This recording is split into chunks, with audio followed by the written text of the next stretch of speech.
So every email that I received, as well as LinkedIn DMs, really starts with, I happen to catch your latest post. I'm really reaching out because I have companies like yours. Do you have time on Thursday or early next week to chat about more how we can help and do this XYZ? And these are all really terrible call to actions, as well as terrible subject line, because the hard truth is nobody cares about you and me.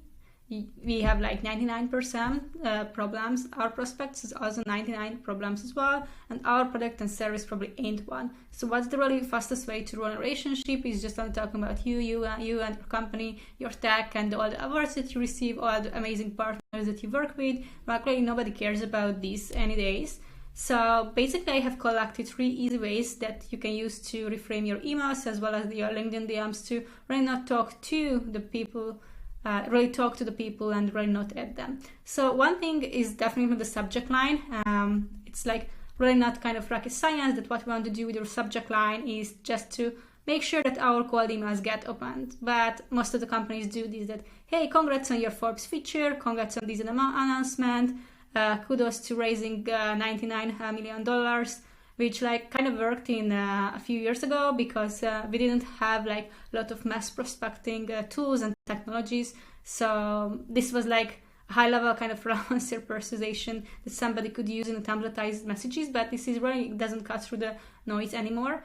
And it just like usually starts with a congrats and blah blah blah and some vague sentence that you kind of like assume things. So it's either better to use these or like either better to use this with a very specific insight you have, or if you can't make a reference to that and in a very specific way, just better not to use. So what I would do in this case is I would just like rewrite this subject line to your recent launch or after the Forbes PR spike, especially if I would send this to the founders or like the C-level execs, because they know that the Forbes article and all these announcements are really great for PR purposes. In terms of what really happens after next, like not really, the PR spike, like it won't last longer than like 3 days. But the reason why I would rewrite this to your recent launch or after the Forbes PR spike is because this just makes more, feels more personal and human, and also not like an auto-populated email template with some kind of fields from SalesLoft Outreach or any kind of templates as well. And this really like feels like and mimics something that I would send to my colleague. And that's really the same thing that we want to achieve, that whenever we send a cold email, somebody feels that, oh, okay, it feels like an internal email, because if it mimics that kind of experience and that kind of language, you have just a much higher chance to make sure that your email gets opened. And another thing that we use most of the time is the first name and company name, with some kind of brackets, and this is not really personalization, and just because you add them, it can help you to open it, but if it's kind of relevant or short and sweet, you can also have the same chance to get to ensure that your email gets opened. And another reason why I would modify and how I would reframe this congrats on your Forbes feature is like also the lowercase. Like, you don't necessarily, if you send an email to your colleague, you won't make it capitalized, because you are just in the mood of, like working, you just send it and it goes on. You don't really spend too much time on formatting all these things, and if it's lower or not lower, it doesn't really matter. So it's better to keep it lower because it feels like more like internal and like more human as well. And the reason why I wrote the second one is after the Forbes PR spike is just not that the insight that these PR stuff is good for 3-4 days, but after it's done, but also because it really drives the curiosity to get your prospect open the email. Like, it really refers an event or some kind of action or consequence I want to know as a person. So I have a higher chance to open the email because I want to know that what you exactly mean, what's after, like what do you mean. And the second thing is that, for example, if that Forbes feature was like anything about like product launches or something like another kind of like announcement, you can also make it more relevant just by referencing the compliment, but not exactly to congrats, but like something like in between that really refers on the consequence.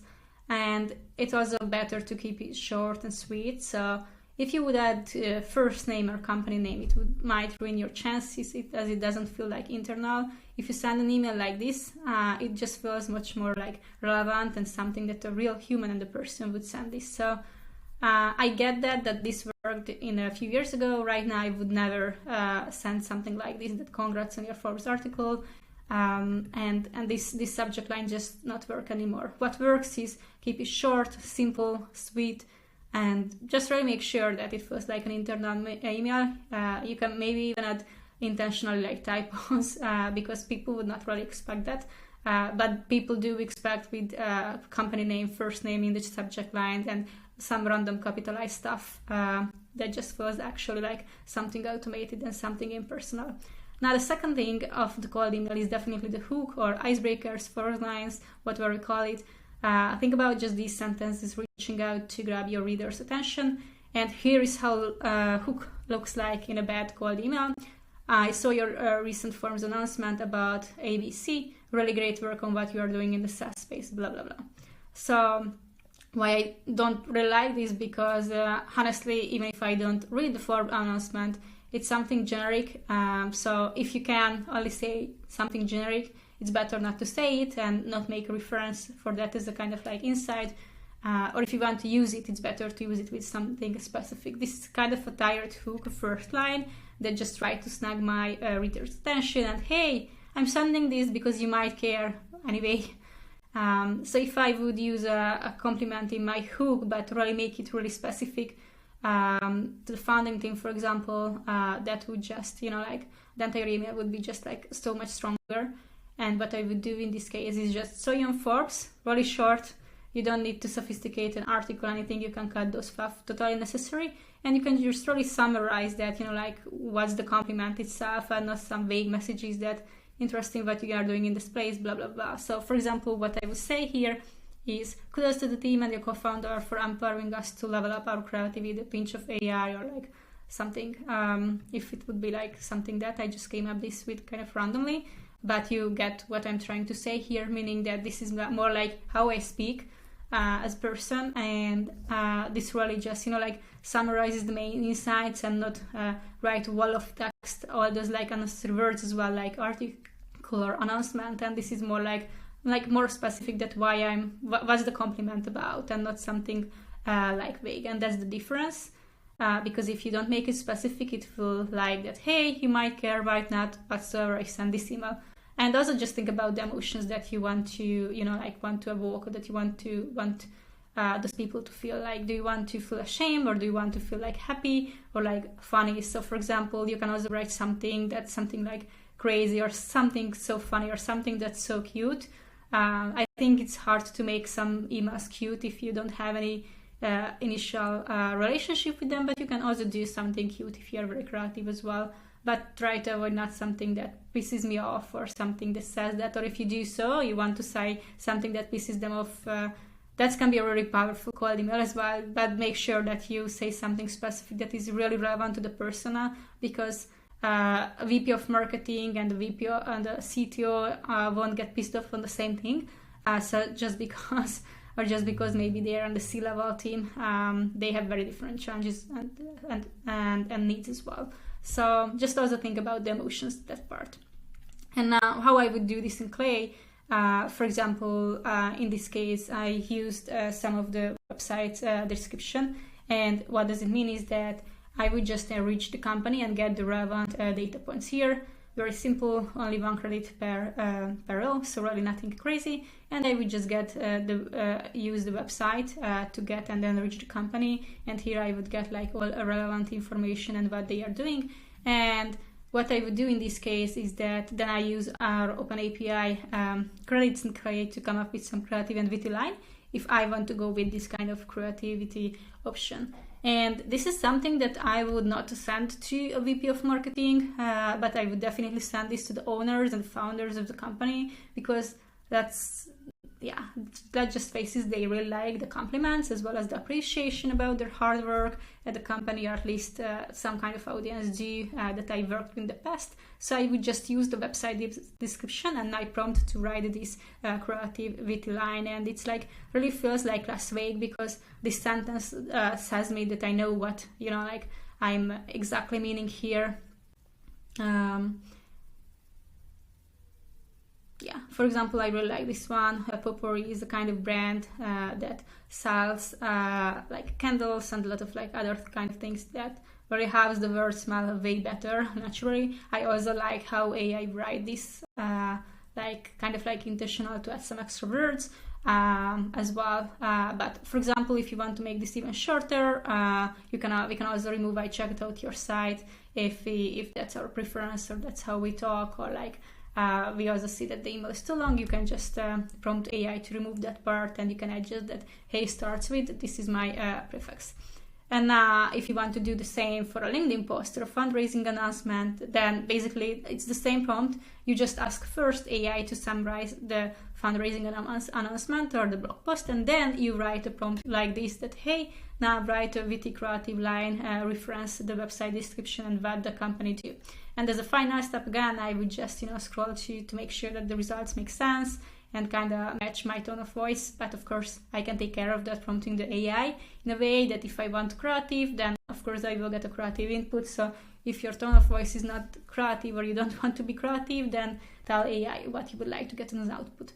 And one thing that, for example, I like in the first one as well, or you can do a first one as well, I would just go here and just like modify this like literally, because we know that normally you would make it like capitalized.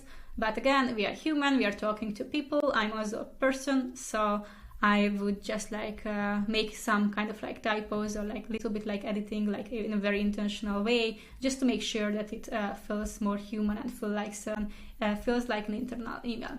And if we go back to the emails, so we know the subject line, we know how to think about the hooks. And one way I like thinking about the pitch as well is the third section of the email, or the body copy. And most of the companies starts that I'm reaching out because blah, blah, blah, blah, blah, blah. And then another 3 words about you and your company and what you do. And why usually this kind of messages fail, because if something starts, I'm just like, if I see these kind of words that I'm reaching out, usually I even don't read the email further, so I will immediately delete. But usually these emails are totally irrelevant, and usually these emails also don't really answer the question of what is it for me, why now, and you also start that with I instead of you, so it's usually don't talk about the reader's problem. And of course the reader won't really care about, because I didn't make them care by showing why now, why I'm reaching right now. So how I would reframe this as a kind of reference is that I was looking up your role at company name, thought there might be an opportunity, blah blah blah. Now here I can specify what's the reason I'm reaching out, why now, and why you as a VP of marketing, or why you as a CTO, and reference those kind of challenges or the verticals. The good thing here is that you don't need to be like so hard on the relevancy. There are so many options how you can make an email relevant. You can reference the personal pain, like in this case, as I was looking at your role at company, if this would be a marketing person, I would talk about marketing related challenges, but you can also reference the industry and what they are and what's usually the challenge. Usually when I speak to Series A software as a service companies, or like who are selling creative design services, blah blah blah, you can also reference that part and the challenge, so it can be relevant. Or the last part, for example, if you have like insights or triggers or events, like you can also reference that what happens after that. For example, after fundraising, we usually see companies hire more reps but often end up blah blah blah, and you can just drive and put the insight here and the challenge itself.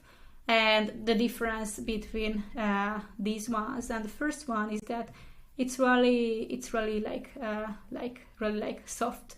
You don't really assume, you just kind of like mention that what you hear in the industry, and it's really talking to you and like not really at you. And the last part of any kind of cold email sequence is of course the call to action. This is one kind of action that we want the cold email reader to take. And specifically this action should be not like unsubscribe or delete or something. But why it sounds so easy, but what companies do is that, do you have time on Thursday or early Monday next week to chat more? And what I'm really pissed about is a lot of email tools on the blog post and Hub Center articles, they give like this kind of liquid syntax, which is just the technical name of some kind of personalization, that how you can like add a different day like Thursday or Monday. And for me it's like not a personalization, it's not relevant. I mean, it's good that you could make a difference, that if I'm Tuesday and if I should talk to this Thursday, or if it's Monday, because if I would get an email on Friday, probably I don't want to talk to you tomorrow. So it's good that we can add these things there, but it still doesn't solve the issue that like, no, why I would have time for you if I don't know you, I don't know anything about you, and even sometimes I don't know why I'm getting these emails. So why this is direct is still like very hard to solve, and just dropping the relevant dates is like not a real personalization. And I would also just think about immediately for what exactly we will be talking about this email. To hear SDR qualify me and ask me 15 questions, that is like not even relevant for me. So what I would do in this case is that just soften up the message a little bit. Like, for example, if you are selling a software or something that you want to show and visualize them and the dream outcome, what we could do instead is that, can I send you a video to show you how it works? Or can I invite you? Can I send you an invite? Like literally like asking a permission to do so, instead of us pushing them on them. And the second, like, is this top of mind? If you're writing challenge-based languages, challenge-based emails, you can just ask, is this top of mind? Is this something that you're experiencing? Because what we want is we want to have a conversation and not necessarily a yes or no, or a meeting, yes or no, not a meeting, yes or no. I just want to initiate a conversation. So very similarly how you start dating on Tinder, you want to ask that, hey, do you have time tomorrow to eat with me and like have some couple of drinks to get to know each other, but more like you start a conversation in a more broader level. And exactly the same way how we think and how we work in the cold emails as well. So just try to reframe, soften up the little message, and very easy to do this is like when I'm writing cold emails, and I was okay, what I would like to receive, what this would make a difference, and how I can stand out. And sometimes the standout is just like being more human and being more relevant, or both of them.